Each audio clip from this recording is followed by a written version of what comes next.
Abdul Muttalib দোয়া করে শেষ করে ফেলার পর যখন আব্রাহা ওই বাইতুল্লাহকে ধ্বংস করার জন্য রওনা হয়ে গেল, এক পা দু পা করে আগাইতেছে, সামনে অগ্রসর হওয়ার পর হুট করে হাতির পাগুলো জমিনে কেমন জানি আটকে গেল। এই ইমানদার মুসলমান আল্লাহর গোলাম, এমত অবস্থায় আল্লাহর পক্ষ থেকে কেমন জানি পাখি এসে যাকে যাকে যাকে যাকে পাখি এসে পড়ে গেছে ওই আব্রাহার দলকে ধ্বংস করার জন্য। আল্লাহ নিজেই বলেন, আলাম ইয়াজআল কাইদাহুম ফি তাদলিল। ও নবী, আপনি কি দেখেন নাই আমি আল্লাহ তাদের কৌশলটাকে আমি আল্লাহ ধ্বংস করে দিছি কি না? ও নবী, আপনি কি দেখেন নাই তাদের কৌশলটাকে আমি ধূলিসাৎ করে দিছি। আল্লাহ পাক রব্বুল আলামিন পবিত্র কালামুল্লাহ শরীফে ডাক দেয়া বলেন, আলাম তারা কাইফা ফাআলা রাব্বুকা বিআসহাবিল ফিল। ও নবী, আপনি দেখেন নাই আপনার প্রতিপালক আল্লাহ ওই হস্তিবাহীদের সাথে ওই হাতিওয়ালাদের সাথে কি রূপ আচরণ করেছে?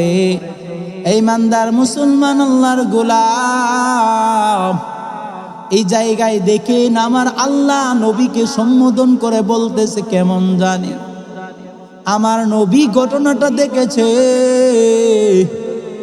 কিন্তু আফসোস এই ঘটনাটা হচ্ছে আমার রসুলের জন্মের পূর্বে। সুবহানাল্লাহ, এই ঘটনাটা হয়েছে আমার রসুলের জন্মের পূর্বে।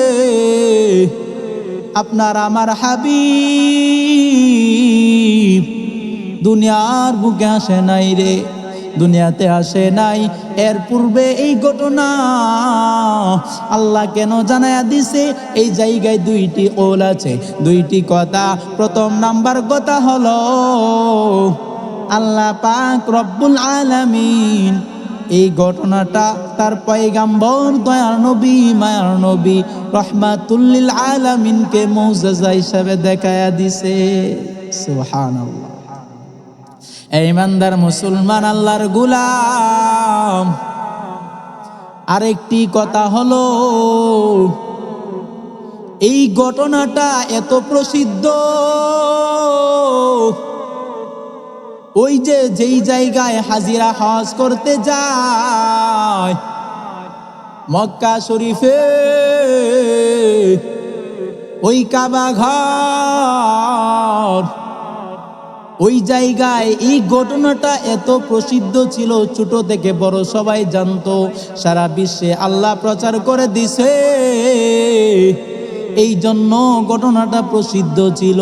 কিন্তু আমার আল্লাহ এই জায়গায় ডাক দেয়া বলেন, আলাম তারা কাইফা ফাআলা রাব্বুকা বিআসহাবিল ফিল। ও নবী, আপনি কি দেখেন নাই আপনার প্রতিপালক আপনার আল্লাহ ওই হস্তিবাহীদের সাথে কি রূপ আচরণ করেছে? ও বন্ধু, এই যে হজের সময় আসতেছে, এই হজের সময় ওই কাবা ঘরে কত মানুষ তওয়াফ করে রে, কত মানুষ হজ করে রে।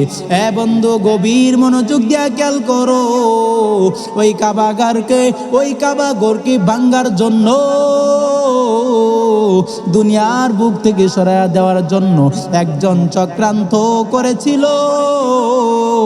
এই আমান দেশের একজন বাদশা আব্রাহা, সে চক্রান্ত করেছিল। হে বান্দা, গভীর মনোযোগ দিয়ে শুনো, তোমার আমার আল্লাহ এই আয়াত দ্বারা কি বুঝাইছে?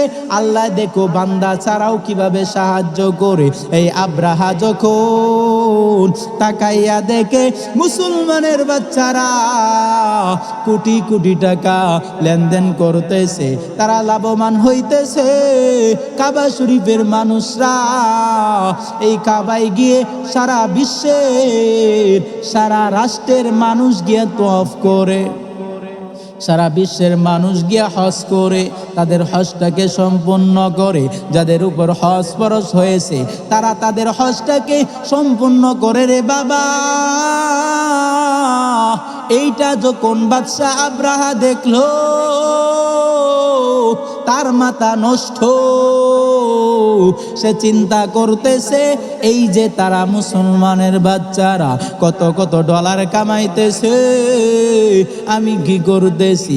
এই বাদশা আব্রাহা সে চিন্তা করলো, আমি নিজেও যদি একটা ঘর ওই বাইতুল্লাহর মতন, বাইতুল্লাহ আল্লাহর ঘর, ওই ঘরের মতন যদি একটি ঘর তৈরি করতে পারি রে, মানুষ যদি আমার ঘরে এসে তফ করে তাদের হজটাকে সম্পূর্ণ করে, নিশ্চিত আমিও লাভবান হয়ে যাব। এই বলে বাদশা আব্রাহা সে কি করলো, অনেক টাকা পয়সা খরচ করে সে একটি নকল কাবাঘর তৈরি করছে। এ বন্ধু, তোমাদের কাছে প্রশ্ন করি, যে কোনো মানুষ যদি ঘর তৈরি করে, ওই ঘর কি কাবাঘর হইতে পারে? কখনো না। এটা হবে বাইতুস শয়তান, মানে শয়তানের ঘর। আর যেটা আল্লাহ তৈরি করে ওইটা হইছে আল্লাহর ঘর, বাইতুল্লাহ, ওইটা হলো আল্লাহর ঘর। এ বন্ধু, গভীর মনোযোগ দিয়া খেয়াল করো, বাদশা আব্রাহা যখন এরকম ভাবে সে একটি কাবা ঘর, নকল কাবা ঘর তৈরি করছে, ওই কাবা ঘর তৈরি করে, খেয়াল করে দেখেন, ওই কাবা ঘর তৈরি করে সে কি করলো, সারা দেশ বিদেশে প্রচার করতে শুরু করছে যে আয় আয় আয়, কে কে তোরা কি করবি? তোদের হজটাকে সম্পূর্ণ করতে চাইলে আয় আমার কাবা ঘরে আয়। এ বন্ধু, নকল কাবা ঘরে কেউ তাদের হজ সম্পূর্ণ করার জন্য যায় না, তাদের হজটাকে সম্পূর্ণ করে না। একটা দুষ্ট প্রকৃতির লোক, ওই মক্কার একজন দুষ্ট প্রকৃতির লোক ছিল। দেখবেন আমাদের মধ্যেও দুষ্ট প্রকৃতির লোক আছে না নাই? আমাদের মধ্যে যেরকম দুষ্ট প্রকৃতির লোক থাকে, ওই জায়গাও দুষ্ট প্রকৃতির লোক ছিল।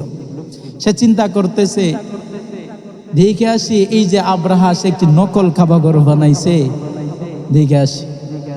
বেড়ামার ওই দুষ্ট প্রকৃতির লোক আব্রাহার কাবাঘর ভ্রমণ করার জন্য যখন গেল হজ সম্পন্ন করার জন্য, কিন্তু তার মনে হজ সম্পন্ন করার ইচ্ছা ছিল না, তার মনে হজ সম্পন্ন করার ইরাদা ছিল না। হে বন্ধু, যখন সে গেল ওই ঘরের এক জায়গায় বসার পর, রাত্রি যখন হয়ে গেল, রাত্র যখন গভীর, ওই সময় ওই দুষ্ট প্রকৃতির লোকটা কি করছে রে, ওই নকল কাবা ঘরে বাথরুম প্রস্রাব করে যত মাল সামানা ছিল সব নিয়ে পালায়া গেছে। সুবহানাল্লাহ। তো দেখেন, আমাদের মধ্যে যেরকম দুষ্ট প্রকৃতির লোক ছিল, ওই জায়গাও দুষ্ট প্রকৃতির লোক ছিল। তার মনে ইচ্ছা ছিল না যে হজ করবে, এই নকল কাবা ঘরে গিয়া হজ সম্পন্ন করবে।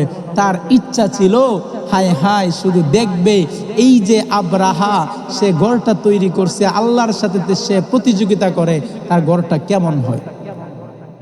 বারামার আল্লাহ পাক রব্বুল আলামিন তার ঘরকে তৈরি করছে। এই বাইতুল্লাহর পিছে আব্রাহা লেগে গেছে। যখন ওই দুষ্ট প্রকৃতির লোকটা পলায়ন করেছে, পালিয়ে গিয়েছে, আব্রাহার সেনাবাহিনীরা দেখে তারা প্রচার করতেছে, আব্রাহার কাছে গিয়া বল, আরে মনি,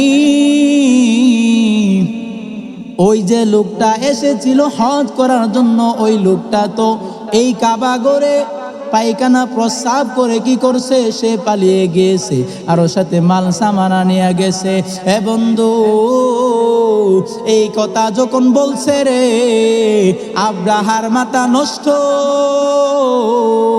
সে চিন্তা করতেছে যতদিন পর্যন্ত এই আল্লাহর ঘর বাইতুল্লাহ থাকবে ততদিন পর্যন্ত আমি যে তৈরি করছি কাবা ঘর, ওই কাবা ঘরে কোনো মানুষ আসবে না, এই কাবা ঘরে কেউ তওয়াফ করবে না। হে বন্ধু,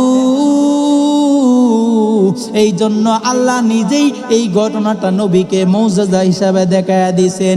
আল্লাহ নিজেই বলেন, আলাম তারা কাইফা ফাআলা রাব্বুকা বিআসহাবিল ফিল। এ নবী, আপনি কি দেখেন না আপনার প্রতিপালক ওই হস্তিবাহীদের সাথে কি রূপ আচরণ করেছে? কারণ এই যে ঘটনাটা, এই আব্রাহার ঘটনাটা মক্কায় এত প্রসিদ্ধ।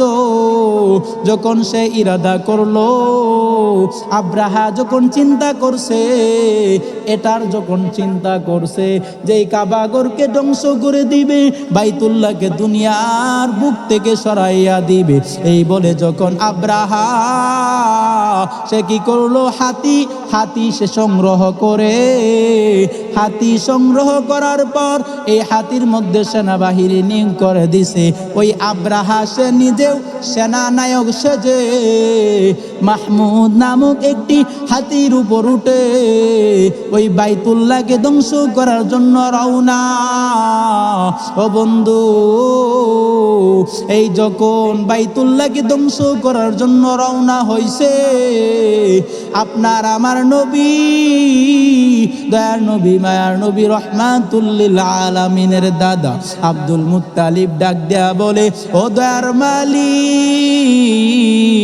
আল্লাহ গো, এই আব্রাহার শক্তি সামর্থ্যের কথা তো আল্লাহ তুমি জানো, আমি আব্দুল মুত্তালিবের দাঁড়ানোর মতন শক্তি নাই, আমি আব্দুল মুত্তালিব দাঁড়াইতে পারবো না।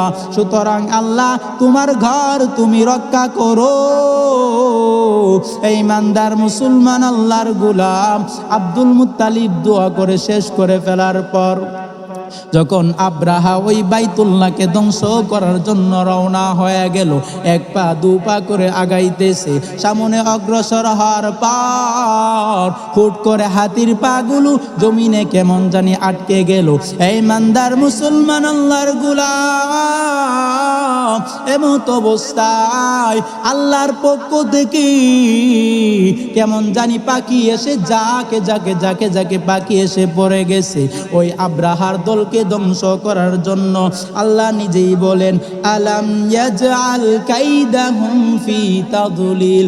ও নবী, আপনি কি দেখেন নাই আমি আল্লাহ তাদের কৌশলটাকে আমি আল্লাহ ধ্বংস করে দিছি কিনা? ও নবী, আপনি কি দেখেন নাই তাদের কৌশলটাকে আমি ধূলিসাৎ করে দিছি? আল্লাহ নিজেই অপর আয়াতে বলেন, ওয়া আরসালা আলাইহিম তায়রান আবাবিল। আল্লাহ পাক রব্বুল আলামিন ওই হস্তিবাহীর উপর যাকে পাখি প্রেরণ করেছেন। ওয়া আরসালা আলাইহিম তায়রান আবাবিল। তায়রুন শব্দের অর্থ পাখি, আবাবিল অর্থ যাকে। আমরা একটা জিনিস ভুল করতেছি, আমরা জানতেছি যে আবাবিল পাখি বলে কোনো শব্দ নাই, আবাবিল পাখি বলে কোনো শব্দ নাই। তৈরুন শব্দের অর্থ পাখি, আবাবিল অর্থ যাকে। বুঝাইতে পারছি ইনশাল্লাহ? তাহলে আমরা বুঝলাম যে আমরা যে এতদিন জানলাম যে আবাবিল নামে কোনো পাখি নাই, আবাবিল নামে কোনো পাখি নাই। ভাইরা আমার, আল্লাহ পাক রব্বুল আলামিন তাদের উপর যাকে পাখি প্রেরণ করেছেন। আল্লাহ পরের আয়াতে ডাক দেয়া বলেন, তারমিহিম বিহিজারাতিন মিন সিজ্জিল। যাহারা নিক্ষেপ করতেছিল তাদের উপর পুরা মাটির পাথর, যাহাদের টুটের মধ্যে ছিল শুধু কঙ্কর আর কঙ্কর, ওই হস্তিবাহীদের উপর তারা কঙ্কর নিক্ষেপ করতেছিল। এই ইমানদার মুসলমান আল্লাহর গোলাম, এই কঙ্করের দ্বারাতে কি হয়েছে? এই কঙ্কর এরকম ভাবে নিক্ষেপ করেছে, তাদের মাথার উপর দিক দিয়ে পড়ে তাদের বাথরুমের রাস্তা দিয়ে বের হয়ে গেছে। আল্লাহ নিজে অপর আয়াতে ডাক দেয়া বলেন, ফাজআলাহুম কাআসফিম মাকুল, যে আল্লাহ পাক রব্বুল আলামিন ডাক দেয়া বলেন, আমি তাদেরকে চূর্ণ বিচূর্ণ করে ফেলে দিয়েছি, আমি তাদেরকে ধ্বংস করে দিছি।